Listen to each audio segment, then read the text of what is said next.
4 years since the Arab Spring that swept away regimes elsewhere in North Africa, critics say Morocco is letting slide the freedoms King Mohammed promoted as a concession to the protesters of 2011. The country's most influential human rights group has had to contend with new bans and restrictions in the last 6 months that activists see as a creeping campaign by the North African kingdom to crack down on its opponents again. The group, known by its acronym AMDH, says harassment peaked after police raided its offices in downtown Rabat last month for the first time in its 3-decade history to arrest 2 French journalists seeking refuge there. One activist was beaten to the ground, AMDH says, before dozens of officers swarmed in to detain the journalists from television station France 3. Authorities said the 2 were working without authorization and later deported them. I walked back to our organization's office. The street in our building was full of dozens of police officers, said AMDH's Rabat el-Bouzidi. When I tried to pass through them to get into the office, they jumped on me, beat me, and snatched the keys from my hands. Critics say the AMDH case illustrates a shift in the kingdom's approach on rights and protests previously treated with more tolerance. Officials deny any violations, however, and say the government respects freedoms, asking only that rights organizations and journalists obey laws and regulations. Formed by former political prisoners after a crackdown by the king's father Hassan II, the AMDH has a long history of tangling with the authorities. It now has hundreds of activists and around 90 regional bureaus, making it the biggest in the Middle East and North Africa. Some say this is the toughest time the group has gone through.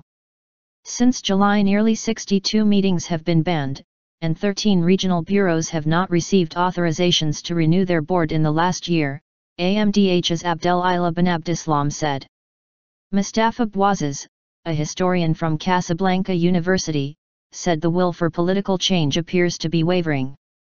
Now it seems Morocco's political actors, including the palace and the opposition, are still hesitating on the path to modernity, even after the Arab Spring, he said. Politics reforms.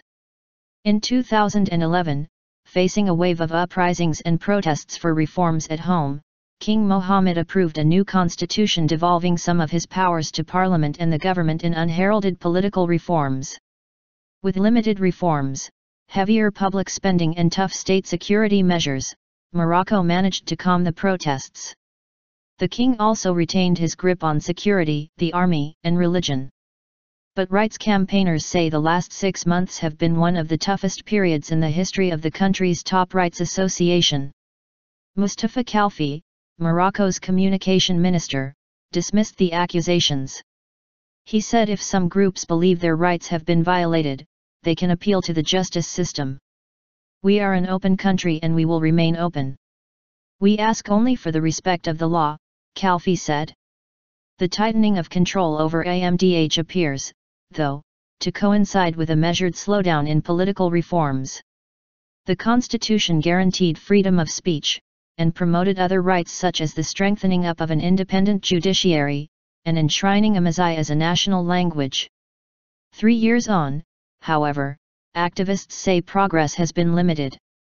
Morocco has curtailed the use of military courts for civilians, but activists point to the case of an editor who was jailed last year over his critical writing.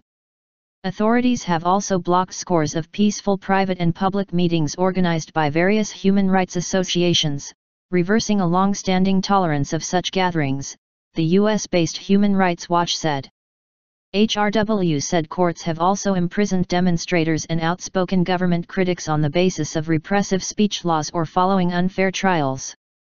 I think what is happening in Morocco shows well the limits of political liberalization, Ricardo Fabiani at Eurasia Group said. While the authorities are willing to tolerate the activities of certain groups as long as they refrain from challenging the status quo, they are not ready to accept the activities which tend to highlight violations.